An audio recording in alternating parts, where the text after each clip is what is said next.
Hello everyone, welcome to మా అమ్మ వంట మధురం. ఈరోజు నేను మీకు సంక్రాంతి స్పెషల్ చెక్కలు చూపిస్తానండి. చక్కగా క్రిస్పీగా కరకరలాడే బియ్యపు చెక్కల్ని ఇప్పుడు ఎలా చేసేయాలో చూసేద్దాం. ముందుగా 2 కేజీల బియ్యంలో పావు కేజీ సగ్గుబియ్యం వేసి పిండిగా పట్టించారండి. ఇప్పుడు సన్నగా తరిగిన కరివేపాకు, ఇప్పుడు 300 గ్రాముల అల్లం పచ్చిమిరపకాయలు పేస్ట్ అండి. 2 ఈక్వల్గా తీసుకోవచ్చు. అల్లం తక్కువ కావాలి అంటే ఇంకా కొంచెం తక్కువ వేసుకోవచ్చు. పచ్చిమిరపకాయలు ఘాటు ఎక్కువ కావాలనుకున్న వాళ్ళు పచ్చిమిరపకాయలు వేసుకోవచ్చు. ఇప్పుడు 50 గ్రాముల దాకా జీలకర్ర వేస్తున్నారండి. పిండి కలుపుకోవడానికంటే ఒక హాఫ్ అన్ అవర్ ముందే పెసరపప్పు నానబెట్టుకున్నారు. ఆ నానబెట్టిన పెసరపప్పు కూడా వేస్తున్నారు.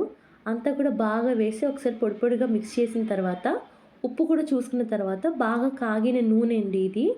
అది స్పూన్ కాదు, నూనె క్యాన్లో ఉండే చిట్టి అంటారు కదా అది. దాంతో ఒక 3-4 వరకు పోసాను నేనే. దగ్గర దగ్గర 100-150 ml ఆయిల్ వేయించుంటారండి. ఇలా వేడి నూనె పోసుకోవడం వల్ల గుల్లగా వస్తాయండి. కావాలంటే కరిగించిన నెయ్యి కూడా వేసుకోవచ్చు. నేను వచ్చే ముందే ఆల్రెడీ చక్రాలు చేసేసారంట వీళ్ళు. చెక్కలైతే ఇద్దరితో అయ్యే పని కాదండి, ఎందుకంటే పండక్కి అందరూ వస్తారు, అందరికీ పెట్టి పంపించాలి కాబట్టి.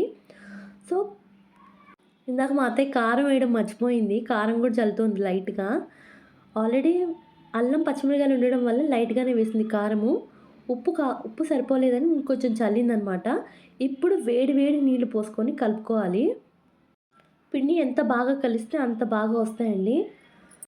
మధ్య మధ్యలో అవసరమైనన్ని హాట్ వాటర్ వేస్తూ బాగా కలుపుకోవాలి పిండిని. అలా అని మరీ గట్టిగా కలపకూడదు, అలా అని మరీ మెత్తగా కూడా కలపకూడదు. కొంచెం హాట్ వాటర్ వేసి మొత్తం దగ్గర పడిన తర్వాత అప్పుడు చేత్తో గట్టిగా ఒత్తుతూ చేసుకోవాలి. ఇంకా మా అత్తయ్య వాళ్ళకి కాలేదు, అందుకని మా వారు వచ్చారనమాట.